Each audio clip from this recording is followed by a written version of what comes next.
Meu nome é Renata Mello, eu sou membro do Grupo Brasileiro de Pesquisa Sandor Ferenczi, sou também professora do Departamento de Psicologia da PUC-Rio e doutora em Teoria Psicanalítica da UFRJ, e hoje estou aqui na função de mediadora, né, do nosso encontro. Nós estamos realizando a 12ª edição do projeto Inquietações Clínico-Políticas.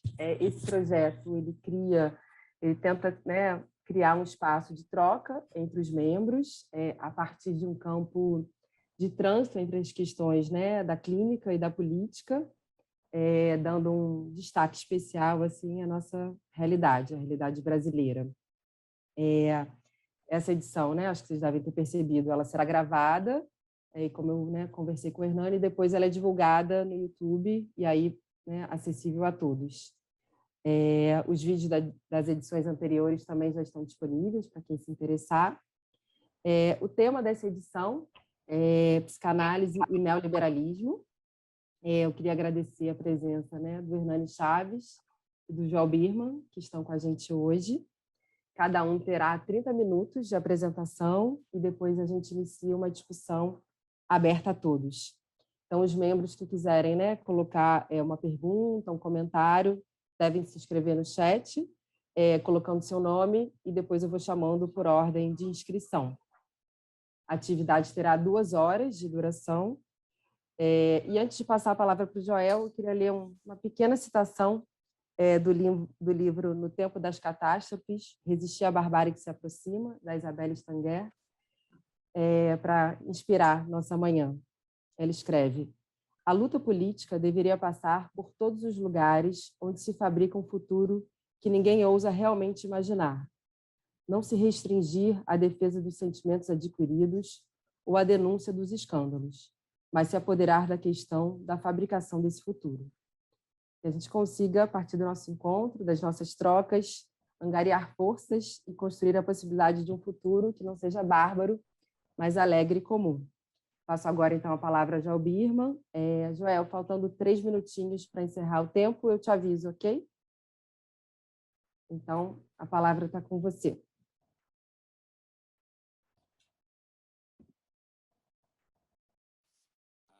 Tem um problema aqui? Agora sim, pode falar.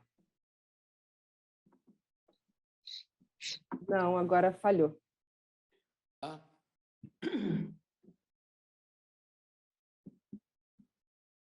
Posso falar? Está chegando o som, não está? Sim, agora está. Podemos.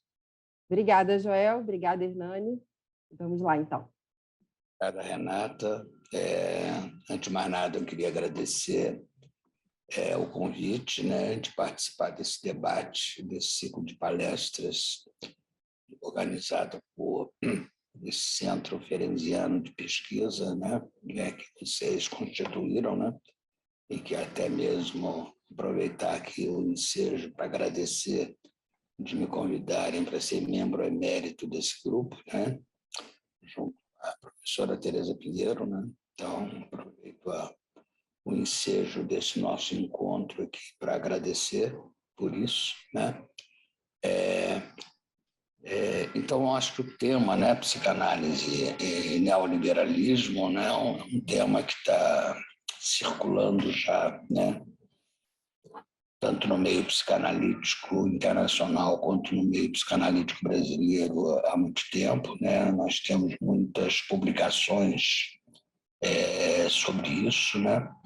Então, o que eu vou fazer aqui vai ser sintetizar, né, algumas ideias amplas sobre isso, né, e comentar, né, talvez alguns autores, né, que mais me falaram, né, sobre essa nova realidade do mundo chamado essa ordem neoliberal, né.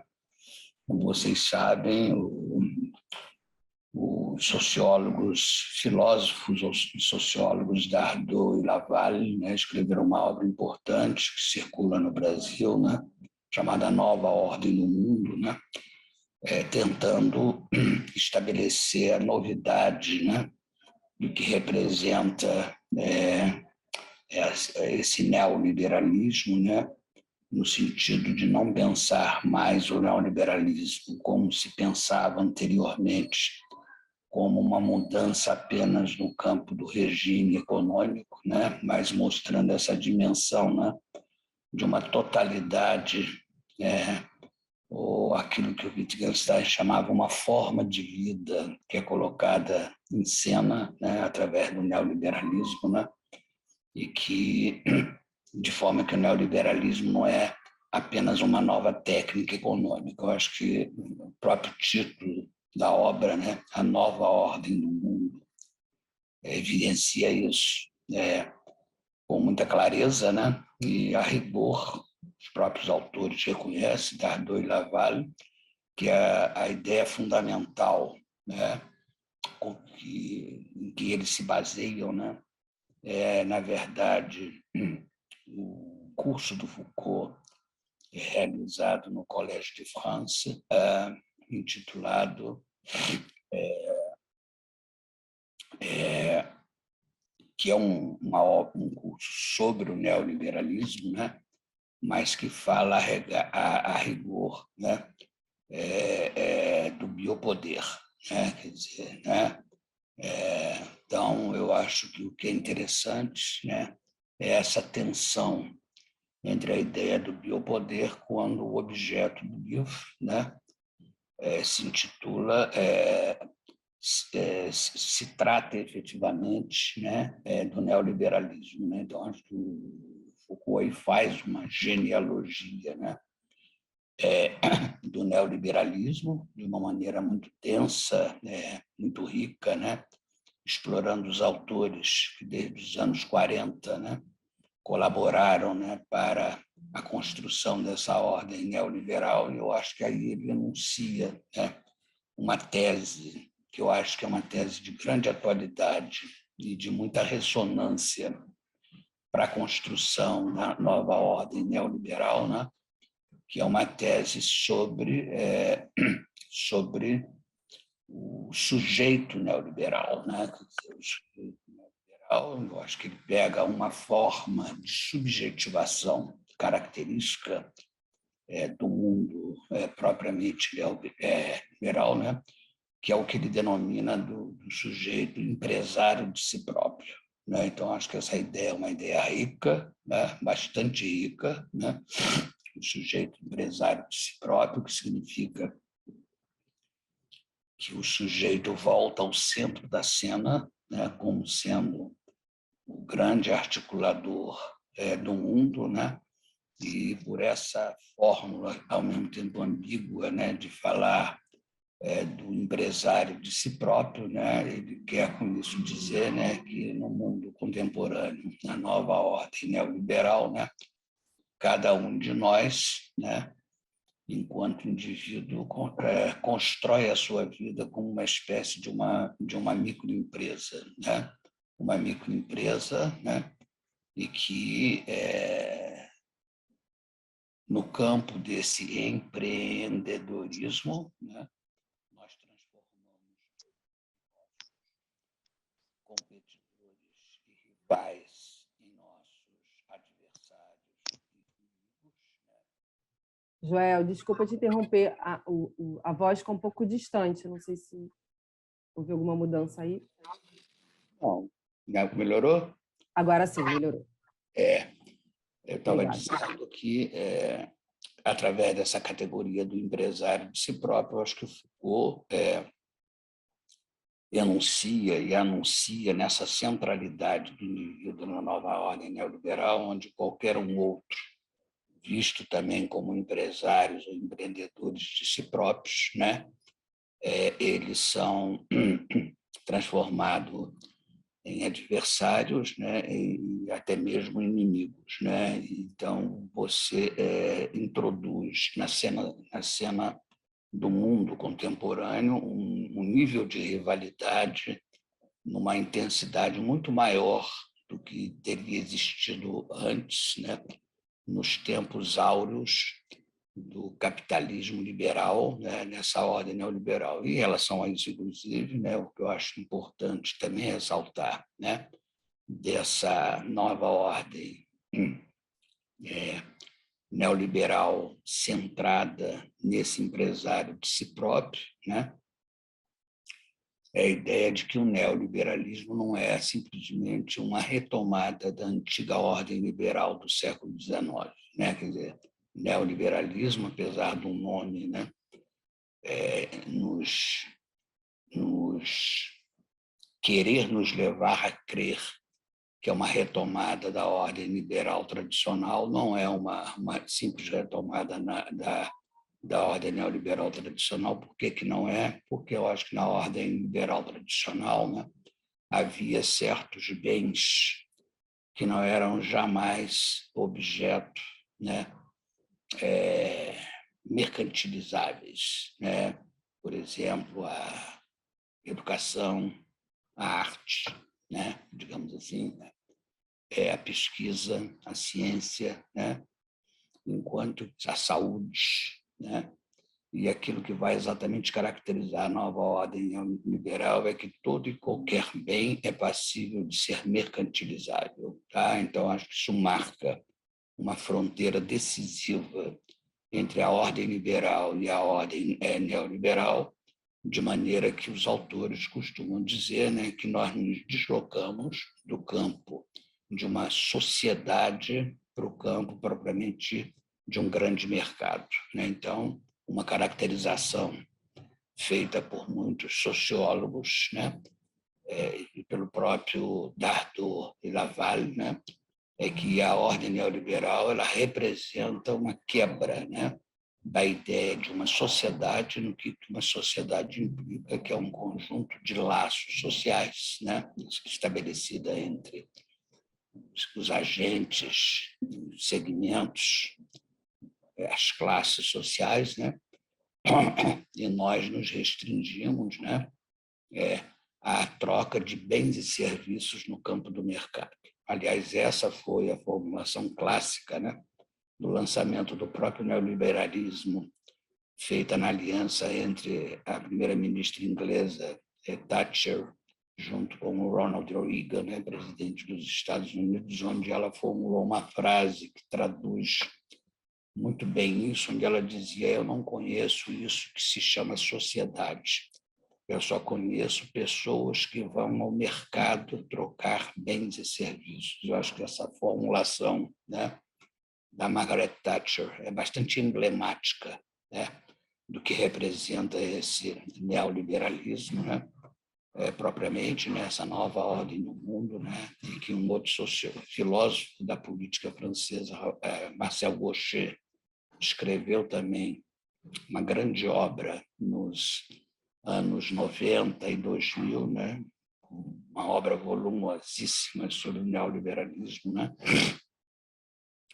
onde ele exatamente assinala, né, a quebra, né, propriamente da ordem liberal ou do capitalismo de Estado anteriormente existentes, né, para essa nova ordem neoliberal, onde o Estado passa a fazer problema. Então, é a grande ideia que o Gauchet nos oferece é que se entre os anos 45 e final dos anos 70 o Estado era a solução de todos os males e todos os nossos problemas sociais, quer dizer, a gente teria que encontrar no Estado, né, uma forma de resolver os nossos problemas societários, né, a partir, né, da construção neoliberal. O Estado deixa de ser a solução de todos os males para se transformar no grande mal de todos os problemas. É um pouco essa fórmula que o Gauchet nos oferece, que eu acho uma fórmula bastante interessante, né, para caracterizar também esse embalo aí de conjunção, né, com o que eu falei sobre o Dardot e Laval, Michel Foucault, né? Então acho que isso aí forma, né, uma frente de autores bastante importantes para que nós caracterizemos essa nova ordem propriamente neoliberal, né, onde o Estado se esvazia, né, onde o Estado adquire também o lugar de uma empresa, né? O Estado vira também uma empresa, né? Ele não é mais uma espécie de juiz imparcial, né, entre aspas, das forças em confronto no espaço social, mas ele próprio, né, se transforma numa empresa, né, propriamente dita, né, de forma que essa nova tipo de construção institucional chamado os investimentos ditos públicos privados passam a se tornar uma marca, né, da nossa sociedade contemporânea junto com a figura do dito empreendedor, né? E é nesse contexto, né, e aí a gente tem que começar a se voltar um pouco para falar da psicanálise, né? E eu acho que, em relação a isso, valia a pena evocar, né, uma obra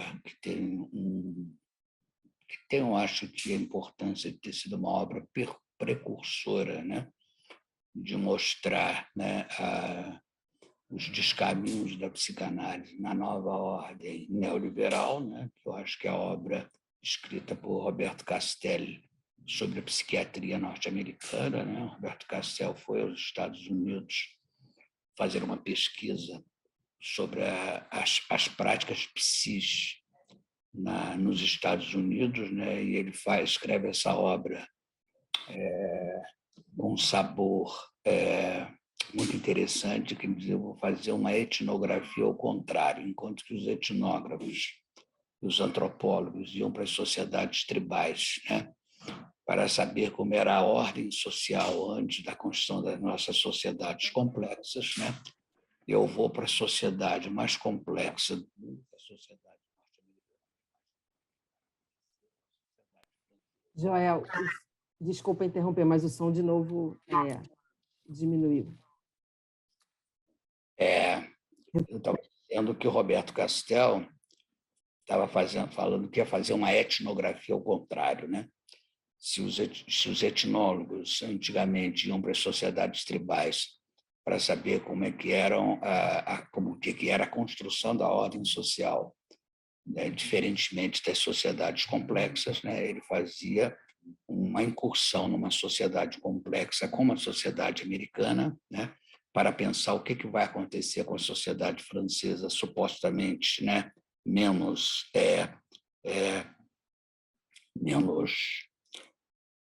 complexa futuramente, né? Então, é esse ponto que eu acho interessante do trabalho do Castelli e o que ele reconhece, né? Nessa França, na época, completamente atravessada pelo imperativo psicanalítico, né? Onde o pensamento do Lacan era o pensamento de referência, mesmo que o Lacan já tenha desaparecido, né? E o que ele constata é um processo sistemático de crítica ao discurso psicanalítico, né, feito na dita sociedade psiquiátrica avançada, a sociedade americana, né, onde ele dizia que ele constatava um crescimento da psicologia da psicologia cognitiva e neocomportamental, ao lado do crescimento da psiquiatria biológica, né? Como se esses três saberes, né, fizessem um conjunto, né, na nova ordem psiquiátrica avançada, repito, psiquiatria biológica,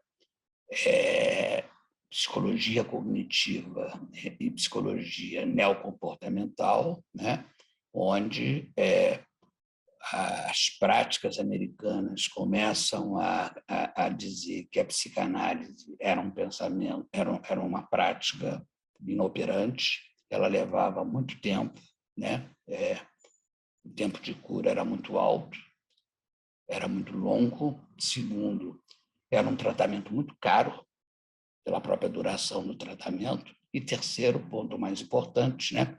Uma prática que não realizava, do ponto de vista terapêutico, aquilo que ela prometia. Então, muito caro, um tempo excessivamente longo do ponto de vista de ser uma prática antissocial, nesse sentido, e economicamente muito cara e, ao mesmo tempo, inoperante do ponto de vista das suas hipóteses teóricas. É isso que se começa a se configurar, né, na nova sociedade psiquiátrica avançada, né? E a gente não pode se esquecer que a gente está no mundo do DSM-3, né?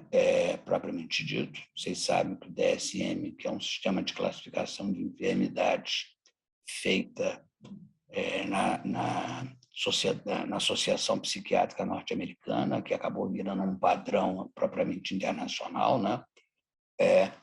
O DSM, que começa a se construir nos anos 50, o DSM-1 e o DSM-2 condensam ainda toda a colaboração que a psicanálise fez para o campo da psiquiatria, né? Quando a psiquiatria não tinha hipóteses próprias de trabalho, né? Ela se condensava a uma prática de internamento com uso, né, de artilharia pesada, como eletrochoques ou eletroconvulsoterapia na base da insulina ou do cardiazol, né? E nessa época do pensamento psiquiátrico, o pensamento psiquiátrico era tributário da psicanálise, né? Que oferecia a psiquiatria desde a época do Freud e do Jung, né?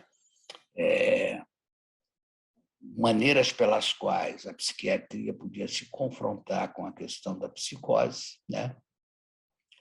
E o que começa a acontecer é que com o DSM-1, DSM-2, toda essa história, né, de fundamento que a psicanálise oferecia à psiquiatria sob a fórmula que os norte-americanos chamavam de psiquiatria dinâmica, né? Essa referência à psicanálise que começa a liquefazer nos anos 80. Tá? Então, o DSM-3, né, é o signo por excelência dessa desconstrução da psicanálise nessa ordem propriamente neoliberal, né, onde as grandes referências psicopatológicas da psicanálise, né, como o campo das psiconeuroses, inclusive o campo da histeria, começa a desaparecer, né? A histeria deixa de ser uma entidade propriamente nosográfica, né? E uma das características básicas desse DSM-3, né, e que vai se complexificar no 4 e no 5,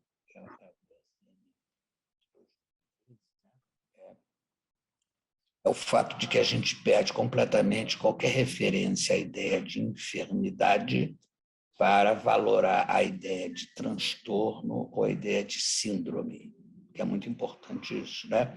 Então, os psiquiatras não diagnosticam mais enfermidades. A dimensão histórica do adoecer desaparece em nome de um circunstancialismo do transtorno ou da síndrome, né? E de maneira que você passa a ter uma relação entre a modalidade terapêutica psicofarmacológica que você utiliza e a descrição sintomática que você faz. Tá? Quer dizer, então, o próprio medicamento ele se transforma no modus operandi de construção teórica de uma determinada síndrome. É neste contexto, né, que se opera, do ponto de vista do campo psi, um deslocamento importante, né, que é a perda da centralidade da questão das psicoses ou mesmo das neuroses para vir no seu lugar, né, esse admirável mundo novo, né, para plagiar um pouco aqui o Aldous Huxley, onde a grande categoria psicopatológica colocada em cena é a categoria das depressões. Então, a depressão passa a ocupar esse lugar central, e entendam bem, não é a melancolia, é a depressão, né? A depressão é a grande categoria psicopatológica, né, encampada no mundo neoliberal, né, exatamente porque a depressão ela sinaliza um ponto de impasse, voltando ao início da minha intervenção, um impasse vivido pelo dito empresário de si próprio. Empresário de si próprio, né, que é necessariamente, portanto, um empresário performático. Tem alguém aí que está interferindo aí na máquina. Quando a minha voz desaparece porque alguém ligou o microfone, né? Então, como eu estava dizendo, né, aquilo que caracteriza, né, o mundo neoliberal, enquanto centrado nessa subjetividade do empresário de si próprio, é que nós estamos diante de um sujeito empreendedor, né, de um sujeito que está num processo rivalitário permanente, onde ele quer destruir os seus concorrentes, né? Então, esse sujeito ele se caracteriza por uma marca essencialmente performática. Né? Desculpe. Então, com essa marca performática, né, a condição depressiva é uma condição antiperformática. Né? Então, se, por acaso, a depressão se transforma no grande campo psicopatológico a partir dos anos 80, né? É porque exatamente a depressão assinala marcas das nossas impossibilidades de sustentarmos os nossos imperativos performáticos, né? No mundo conectado pelo empresário de si próprio, né? Quer dizer, de maneira que a grande bruxa, né, a ser combatida no mundo neoliberal é o mundo das depressões, através de psicofármacos, através da psicologia cognitiva, né? Bem dentro do espírito que um psicofarmacologista brasileiro, Romildo Bueno, que alguns de vocês devem conhecer, né, que era um professor de psicofarmacologia da UFRJ, né?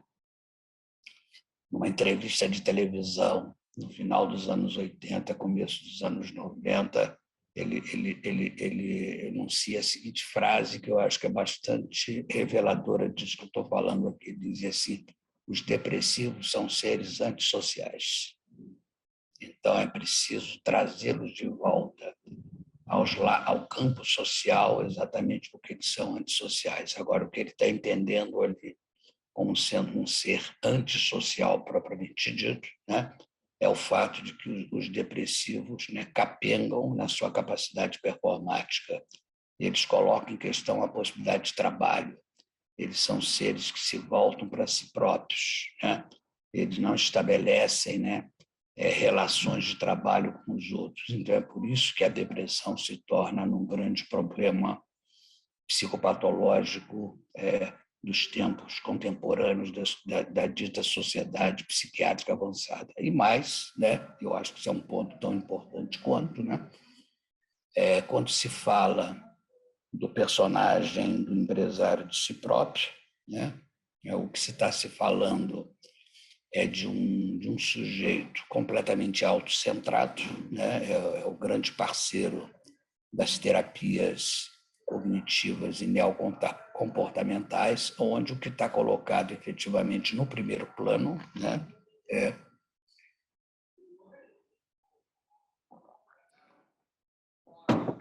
é a questão do eu, né?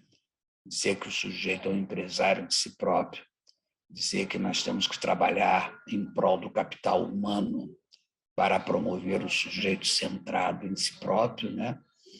Dar todo o peso das nossas considerações, né, para o campo do eu, né, ou para o campo do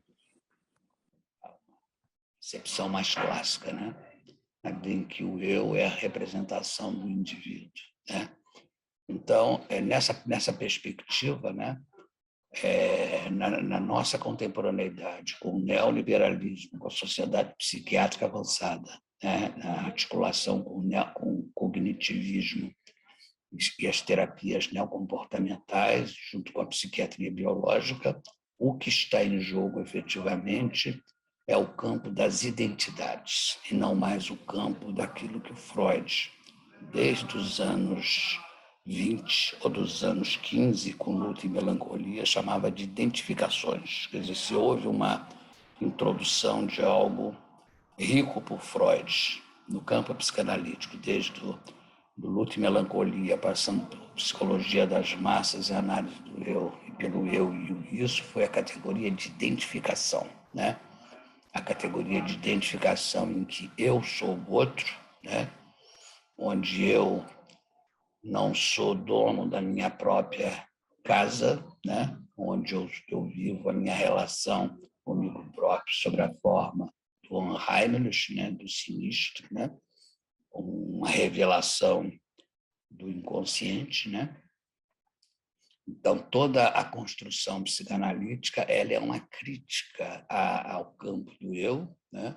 Ao campo propriamente da identidade em nome da categoria de identificação, né? Então, eu acho que é esse traço, né, que representa ainda a psicanálise na contemporaneidade, e se existe uma crítica que é feita pelo neoliberalismo à psicanálise, pela psicologia cognitiva, pela psicologia comportamental e pela psiquiatria biológica, é o fato de que a psicanálise sustenta uma crítica à ideia de identidade sobre a forma do empresário de si próprio em nome da categoria de identificação. E como vocês sabem, né, junto com a construção do mundo neoliberal, né, houve a quebra, né, da tradição comunista, socialista, com a quebra do Muro de Berlim, né? Mas o mais importante que eu quero chamar a atenção disso não é que ficar nenhum saudosismo comunista,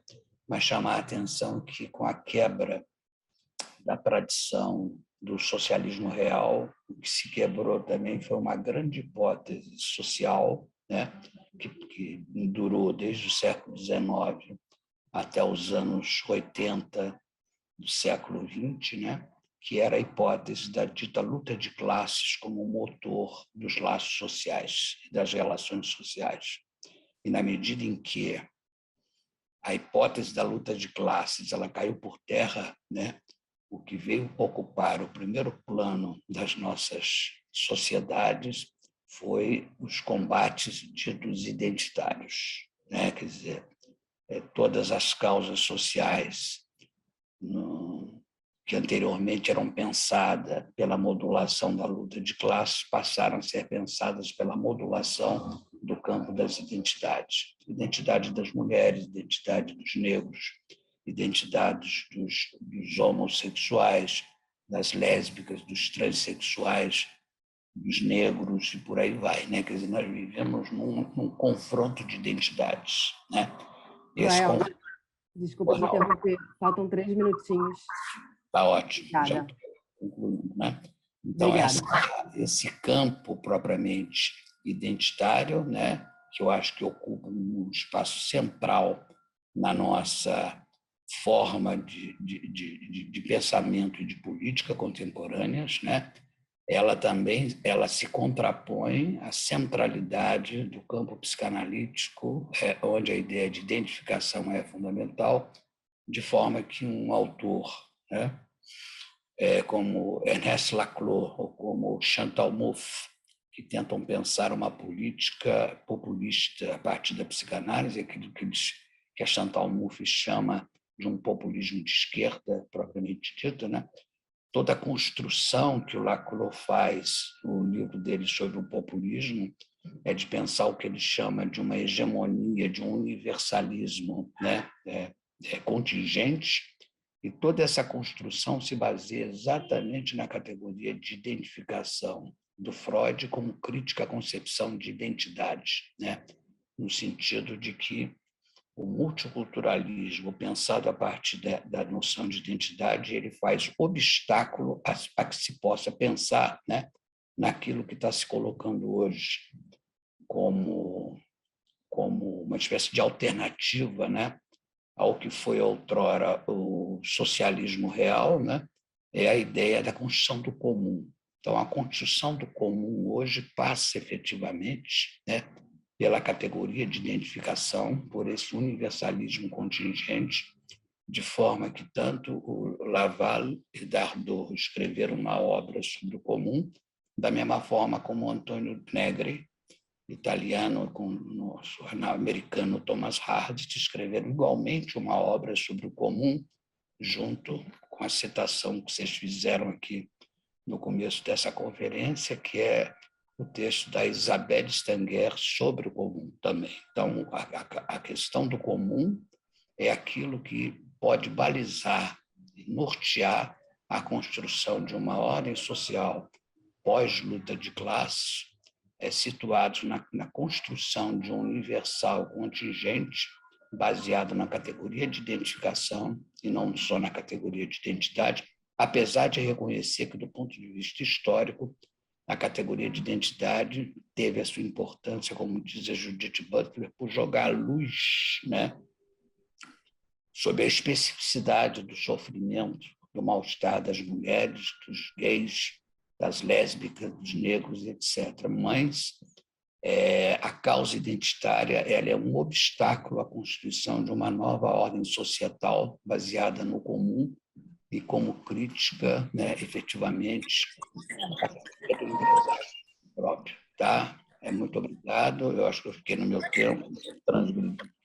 Né? Muito obrigado e a gente pode discutir depois se vocês tiverem alguma questão para me colocar. Obrigado.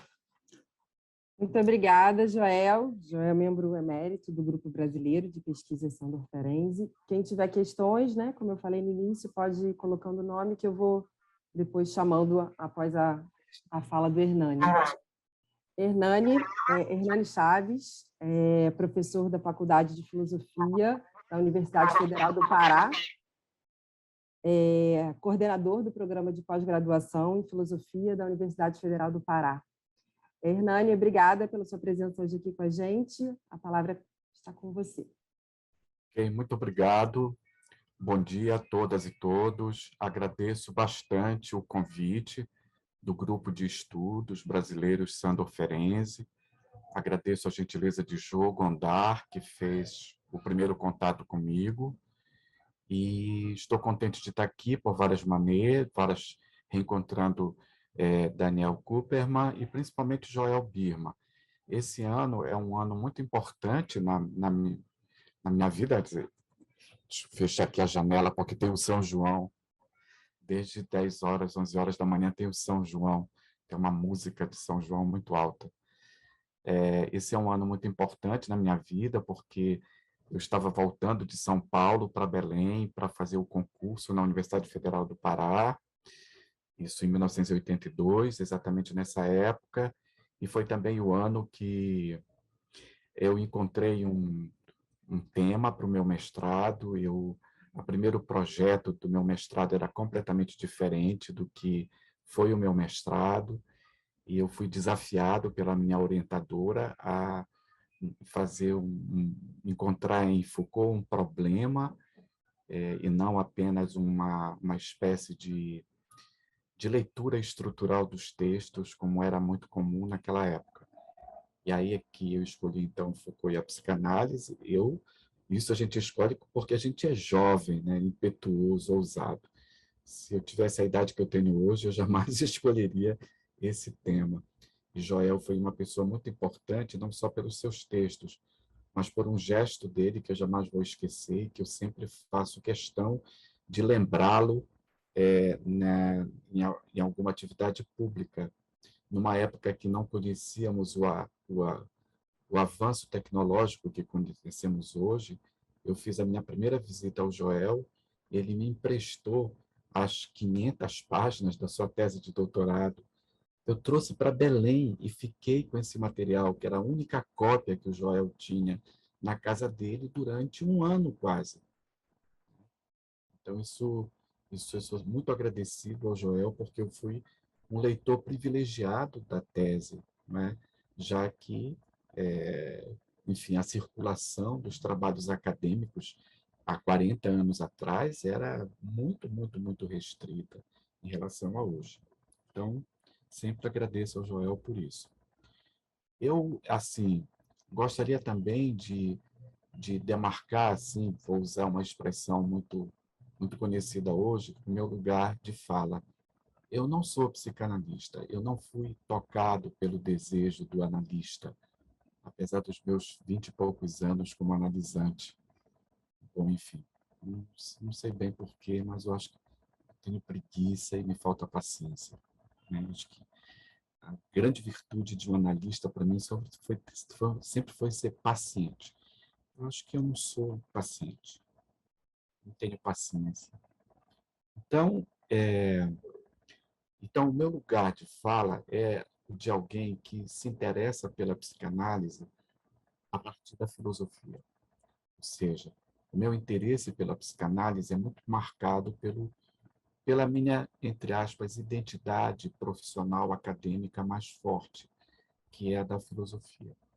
Por isso, hoje, menos falar, né, que eu não poderia, não teria, digamos, muita competência para isso, sobre as implicações psíquicas do neoliberalismo, os efeitos do neoliberalismo, enfim, eu vou partir de um lugar filosófico que o Joel, em parte, já falou. Ou seja, menos falar das implicações psíquicas do neoliberalismo e um pouco mais daquilo que torna possível para vocês, para nós, falarmos disso. Ou seja, quais são as condições de possibilidade de que hoje o tema das implicações psíquicas do neoliberalismo seja um tema tão recorrente, né, tão necessário, e que se torna, no campo psicanalítico, uma questão premente. Eu sou professor também há 40 anos da linha de psicanálise da Universidade Federal do Pará, do Departamento de Psicologia, e também faço parte do programa de pós-graduação em psicologia da linha de psicanálise aqui na UFPA. Ou seja, eu também acompanho também, junto com os meus colegas e com os meus alunos, esse grande interesse e essa grande questão. Quer dizer, acompanhei sempre os deslocamentos da psicanálise, não é, nesses últimos 40 anos. E hoje, com as questões de gênero, com as questões raciais e também com a questão do neoliberalismo. Então, a minha questão, ou a minha pergunta, é um pouco pensar nas condições de possibilidade desse tema, nas condições de possibilidade dessa questão. E a minha resposta, que não é uma resposta, digamos assim, definitiva ou mais verdadeira que outras, é justamente que a análise que Foucault fez do neoliberalismo, ela abriu portas e caminhos que o próprio Foucault não percorreu. Ele abriu as portas, ele abriu os caminhos, mas ele não percorreu. E esse caminho que ele abriu é aquele que torna possível que autores, alguns o Joel já citou, e vocês, psicanalistas, possam percorrer do jeito de vocês, do jeito de cada um. Né? Mas que esse caminho, essa é a única, digamos assim, certeza que eu tenho nessa fala, ele foi aberto por Foucault. E aqui eu gostaria também, pensando agora um pouco nas condições de possibilidade, e pensando muito, talvez, numa fala muito comum, que são, quer dizer, que é o sofrimento psíquico que está ligado às condições do trabalho, à mudança na concepção de trabalho, à mudança na ideia de trabalho, à mudança nas condições de trabalho. Então, eu gostaria de escolher, de fazer um recorte duplo. Quer dizer, dentro do curso Nascimento da Biopolítica, que é o primeiro recorte, o segundo recorte é um pouco pensar a partir da discussão das mudanças que, no neoliberalismo, se operaram no campo do trabalho. Né? Eu espero que isso sirva para alguma coisa, assim, para vocês. Né? Eu espero que isso tenha alguma ressonância na prática clínica de vocês, como eu acho que tem na conversa com os meus amigos psicanalistas. Né? Sejam conversas institucionais, acadêmicas, sejam as conversas de almoços, de mesas de bar, etc. Né?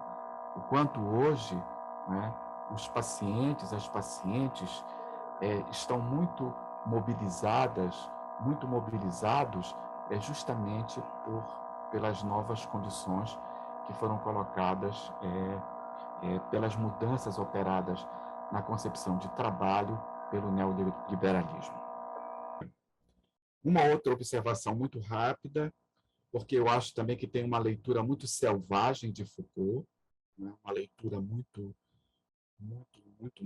selvagem. Foucault é um desses autores que é muito falado e pouco lido, né, diante da imensidão da sua obra. A cada ano nós temos um novo curso, os cursos agora dos anos 50 estão sendo publicados, né? Psicologia e Fenomenologia, no final do ano passado, e agora, há um mês atrás, Antropologia Filosófica. Então, cada vez mais a gente sabe menos sobre Foucault, né? Porque a cada ano, a cada semestre, nós somos surpreendidos por pela publicação de um novo manuscrito. Então, a primeira coisa que eu gostaria de dizer é que Foucault faz uma análise precoce do neoliberalismo.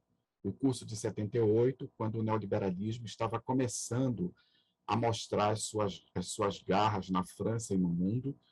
Estamos antes da era Thatcher, antes da era Reagan. Então, isso coloca uma questão muito importante, que é a gente precisa ter lucidez para saber até que ponto as análises de Foucault sobre o neoliberalismo, feitas nesse momento que o neoliberalismo aparece, até que ponto elas são ainda muito importantes e muito necessárias no nosso momento de hoje, que é um outro momento do neoliberalismo. Então, um dos meus objetivos aqui é mostrar como a análise que Foucault faz das mudanças da condição de trabalho permanecem muito atuais, né? Então, esse é um ponto. E o curso também só foi publicado em 2004, quer dizer, muito tempo depois, 26 anos depois, né, do curso, ele foi publicado, né? Enfim, então isso mostra o quanto ele teve um efeito tardio, portanto, né? Um efeito muito tardio. O segundo ponto que eu queria mostrar, só para enfatizar uma análise do Joel rapidamente, é que a perspectiva do Foucault é muito diferente das perspectivas mais usuais a propósito do neoliberalismo, que, em geral, é lido como fundamentalmente uma doutrina econômica, né? E uma doutrina econômica como que aprofunda, de certa maneira, o liberalismo, né? Enquanto que Foucault vai pensar o neoliberalismo, também o liberalismo, porque tanto o liberalismo quanto o neoliberalismo são tratados no curso Nascimento da Biopolítica. Para Foucault, se trata muito mais de pensar como o neoliberalismo é um certo modo de governar os homens e de produzir sujeitos, né? Ele é, portanto, uma das formas e uma das fases da invenção do sujeito moderno como homem econômico, né? Então, do mesmo modo que na análise do liberalismo, o neoliberalismo participa, dentro do contexto da obra, do pensamento de Foucault, da reflexão que Foucault chama de governamentalidade. Isso tem muito a ver também com as críticas que foram dirigidas ao vigiar e punir, em especial ao papel do Estado no vigiar e punir. Então, Foucault retoma, repensa, e ele vai vai repensar a questão do Estado. E é claro que ele não vai pensar o Estado, mesmo nesse momento, da forma como a filosofia moderna, da forma que o marxismo, ele vai pensar o Estado, mas ele vai pensar o Estado fora dessas análises que eram as análises mais conhecidas na sua época. Então, passando para esse recorte que eu escolhi fazer, eu gostaria de chamar a atenção para algumas coisas, né? Aqui.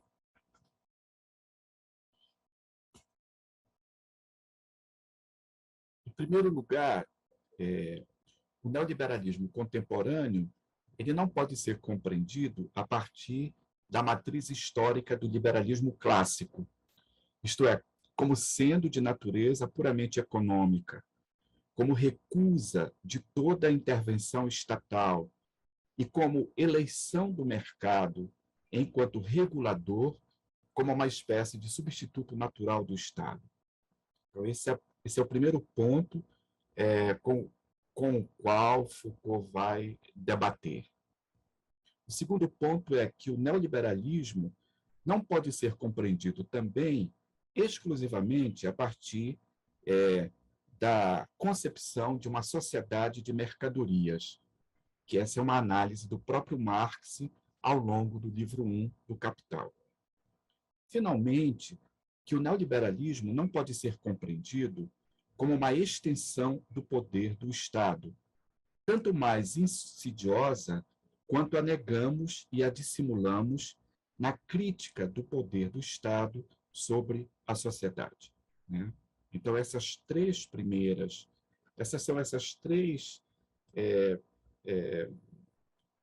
pressupostos da concepção de neoliberalismo de Foucault.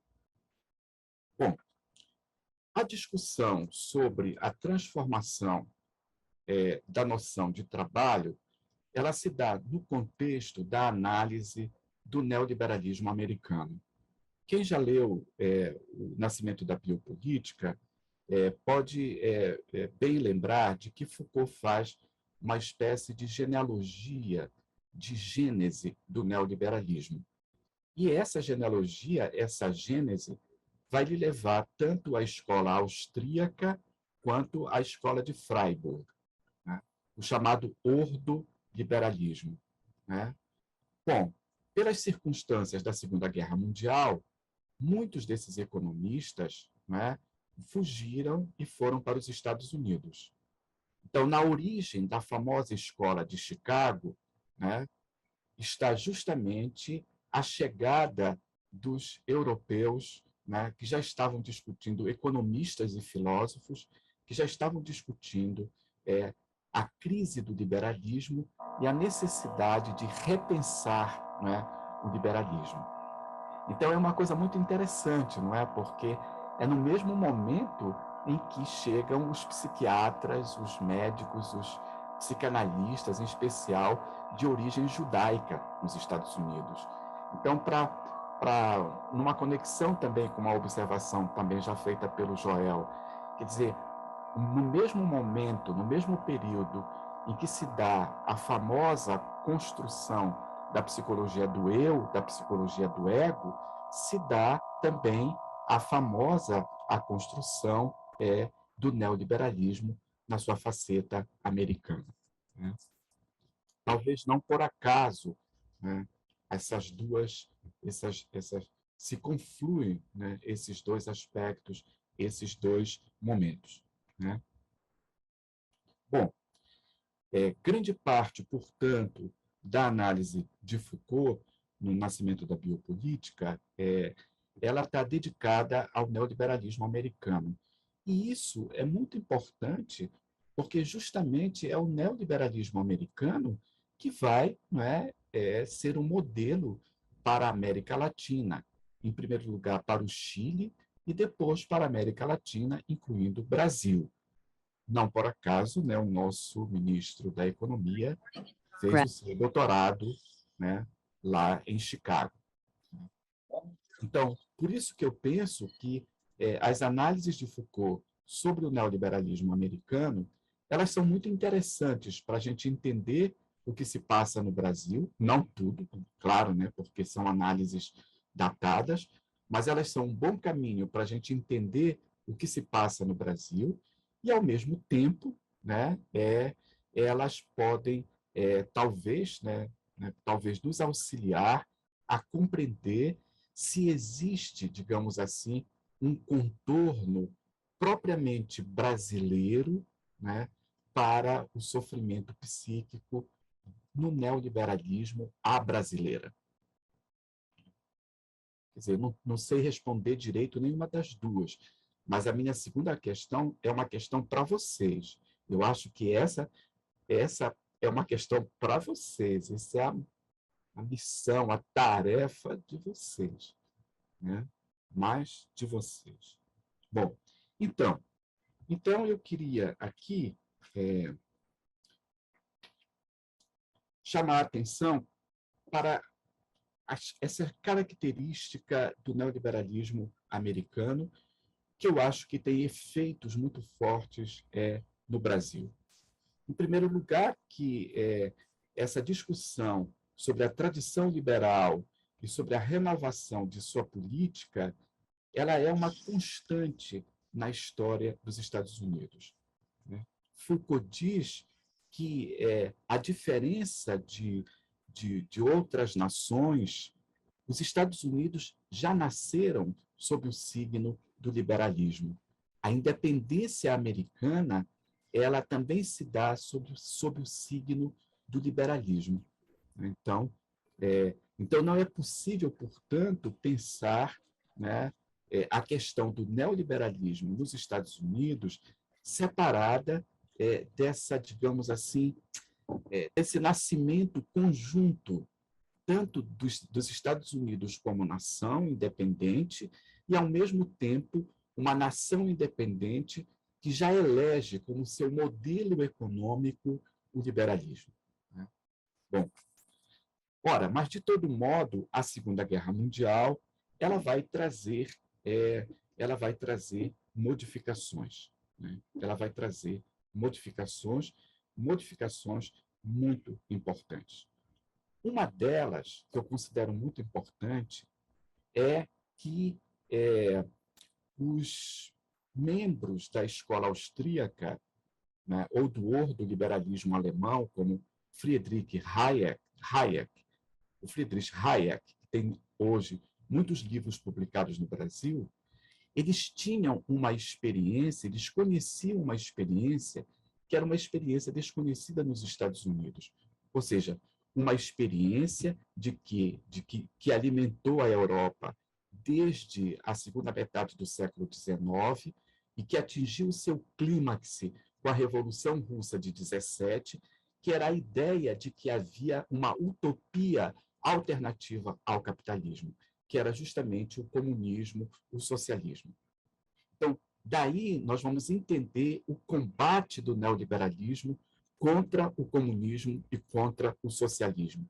E a ideia do Hayek de que era necessário, para combater essas ideias comunistas e socialistas, com esse plano econômico de quinquenal, com todas essas ideias de igualdade, etc., era necessário construir uma alternativa utópica para o capitalismo no seu estágio. E essa alternativa utópica, que infelizmente ganha toda a sua realização nos dias de hoje, era justamente, né, o neoliberalismo.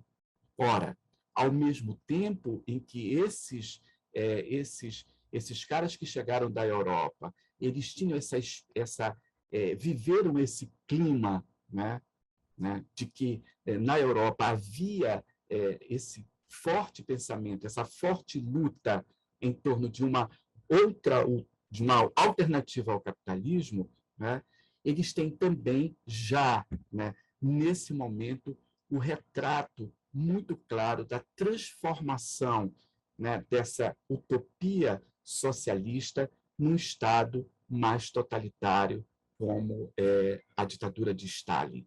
Né? Então, o que é que vai acontecer? Daí, o grande conceito de liberdade, né, que vai estar no centro do neoliberalismo. Né? Quer dizer, uma das formas de combater, né, a utopia socialista e comunista é dizer, lá não há liberdade. Então, é necessário criar uma utopia onde o sujeito tenha uma margem de manobra suficiente, né, para escolhas. É claro que, evidentemente, que há todo um conjunto de estratégias que estão aí na base dessas escolhas. E essa ideia de liberdade, segundo Foucault, vai estar, então, totalmente, digamos assim, enunciada nessa ideia da sociedade como empresa, do Estado como empresa e de cada um de nós como empresa, né? Ou seja, a ideia de liberdade está em gerir a nossa vida como se ela fosse uma empresa. Então, essa é uma ideia muito importante, né? Que está no famoso empresário de si mesmo, no famoso empresário de si próprio. Então, acho que esse é um aspecto muito importante. Para que isso possa se concretizar, para que isso possa ter alguma consequência importante, é necessário se pensar que não estamos mais vivendo numa sociedade de trocas no sentido do neoliberalismo, no sentido do liberalismo, mas sim numa sociedade da concorrência, né? Ou seja, o neoliberalismo, portanto, ele é muito mais do que, desde a sua formulação inicial, ele é muito mais do que uma doutrina econômica. É, como diz Foucault, na aula de 14 de março de 79, do curso Nascimento da Biopolítica, ele é todo uma maneira de ser e de pensar. Então, eu acho que aí está a chave, aí que está, digamos assim, essa porta, essas janelas que Foucault abriu, esses caminhos que ele indicou e que ele próprio não percorreu. Ou seja, de que o neoliberalismo é uma maneira de ser e de pensar. Ou seja, e que, portanto, se constitui no neoliberalismo, né, uma certa ideia de sujeito, uma certa concepção de sujeito. E isso, né, da perspectiva de Foucault, não é possível sem pensar num deslocamento profundo da concepção de trabalho. E esse deslocamento profundo, ele se dá justamente a partir de dois conceitos que não são criados por Foucault, mas que estão lá nos textos dos economistas americanos que ele leu, né? Capital humano e homem econômico.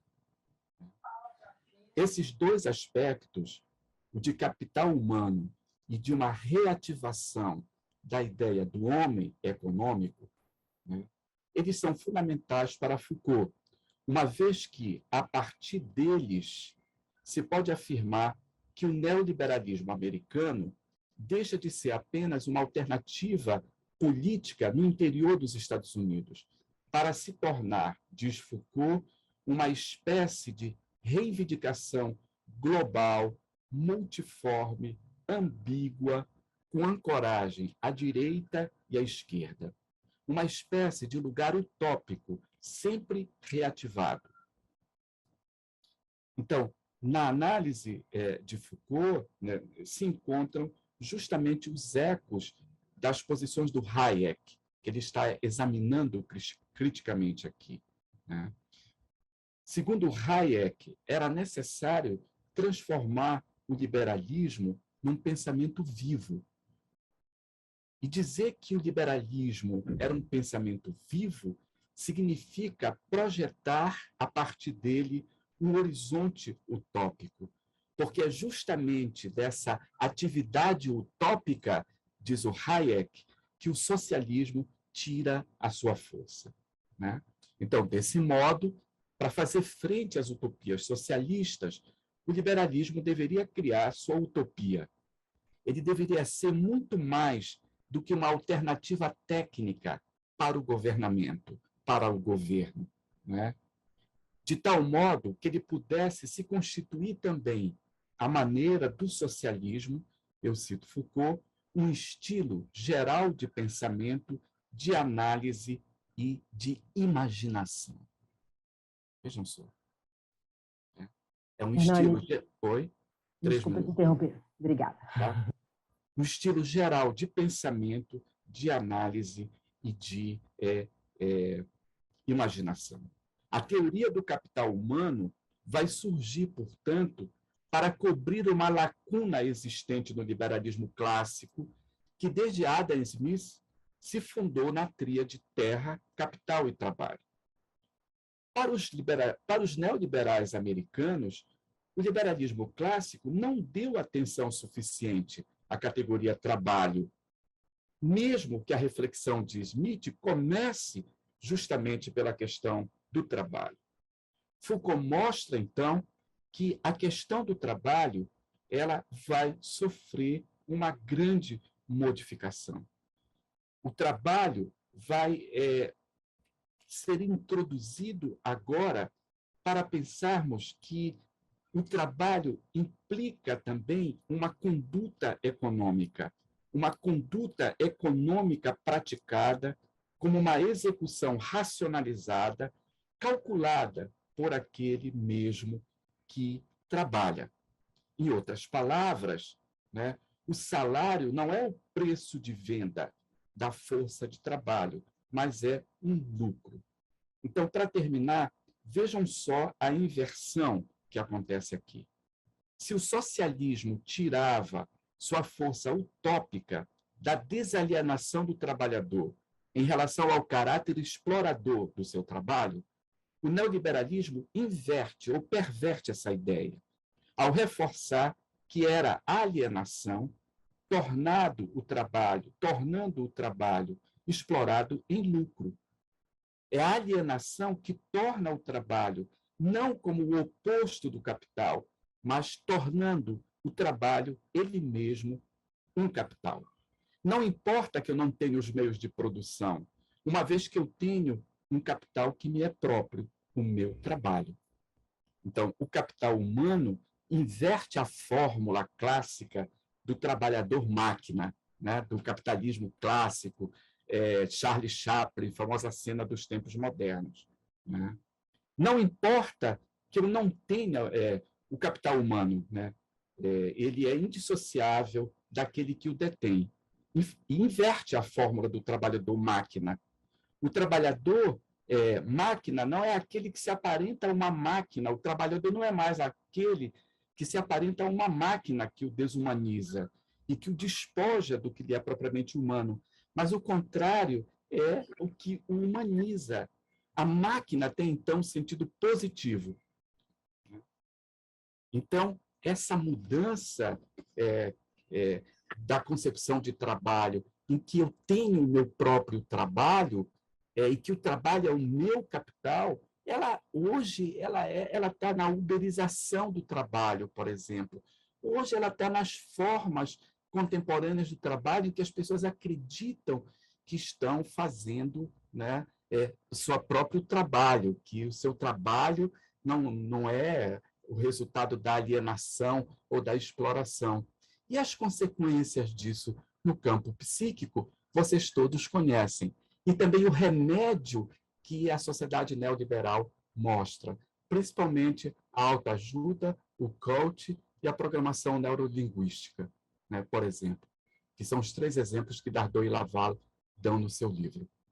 Então, era um pouco isso que eu gostaria de colocar aqui como ponto de partida para a nossa conversa, né, para a nossa agora a seguir. Um pouco isso que eu chamei um pouco de pressuposto, que eu chamei um pouco de condições de possibilidade que o Foucault não percorreu, porque ele achava que a concepção de desejo, seja na psicanálise, seja naquilo que pretensamente era crítico da psicanálise, como o antiédipo de Deleuze-Guattari, não resolvem, não se constituem em plena resistência ao neoliberalismo. Né? A minha conclusão é uma conclusão, digamos, mais cética, no sentido Foucaultiano, do alcance da psicanálise, talvez, em relação, ou da psicanálise tal como ela se torna hegemônica, em se tornar uma espécie de resistência efetiva ao neoliberalismo. É isso. Muito obrigado. Eugênio, você quer só fazer mais uma vez o convite que você fez no iniciozinho para o lançamento do livro? Acho que nem todo mundo estava aqui. E aí depois eu encerro o nosso encontro. Faço, claro. Só queria agradecer pelas falas também. Né? Gostei muito da manhã de hoje, acho que todo mundo também, pelo que eu estou acompanhando aqui, né, do chat. Bom, o segundo livro do Grupo Brasileiro de Pesquisa Sandor Ferenczi vai ser lançado em São Paulo, no Unibis Cultural, no dia 2 de julho, entre as 16 e as 19 horas. O livro chama Ferenc, Pensador da Catástrofe. Estão todos convidados a vir, a participar, e, de acordo com o Daniel, a tomar bebidas alcoólicas variadas com a gente. Olha só, rapidíssimo, todo mundo anunciando livros. Eu quero anunciar um livro que está saindo, que são os 2 volumes dos casos clínicos da tradução de Freud da Autêntica. Assim, realmente uma tradução. Legal. E o trabalho editorial com Gil Cianini à frente, que é realmente maravilhoso. Desculpem fazer uma propaganda da edição, mas é isso. Eu acho que final de julho, começo de agosto, 2 volumes com todos os casos clínicos. Tá bom? Ótimo, Hernani, obrigada. Queria, então, agradecer a participação de todos hoje, nessa manhã. Em breve a gente vai estar divulgando o link, né, desse encontro. Hernani, eu envio para você depois. E antes de... outra coisa que... não.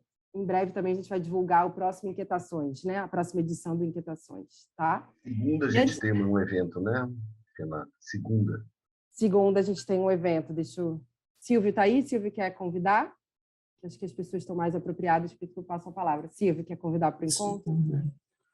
Então, segunda a gente vai ter nosso primeiro Casa Aberta do projeto Aproximações, em que a gente vai trazer pessoas que estão na linha de frente, que trabalham com populações em vulnerabilidade, para discutir, para a gente perceber como o grupo pode prestar um auxílio, para fazer frente a esse discurso neoliberal que a gente já vem debatendo aqui.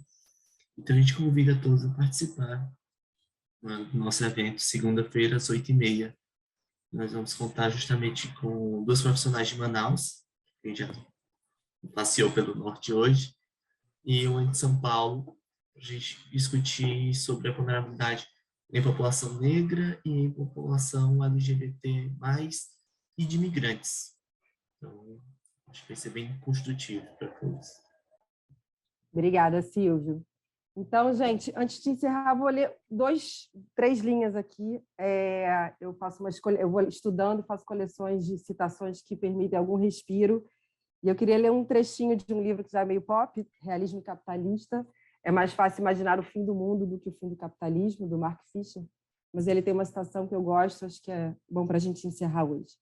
Ele fala: a longa e escura noite do fim da história deve ser encarada como uma enorme oportunidade. A própria generalidade opressiva do realismo capitalista significa que, mesmo tênues vislumbres de possibilidades políticas e econômicas alternativas, são capazes de gerar um efeito desproporcionalmente grande. O menor dos eventos pode abrir um buraco na cinzenta cortina reacionária que encurtou os horizontes de possibilidades sob o realismo capitalista. De uma situação em que nada pode acontecer, de repente, tudo é possível de novo. Então, obrigada. Boa manhã para nós. Um beijo. Bom fim de semana, pessoal. Obrigado, Joel, Hernani, um abraço.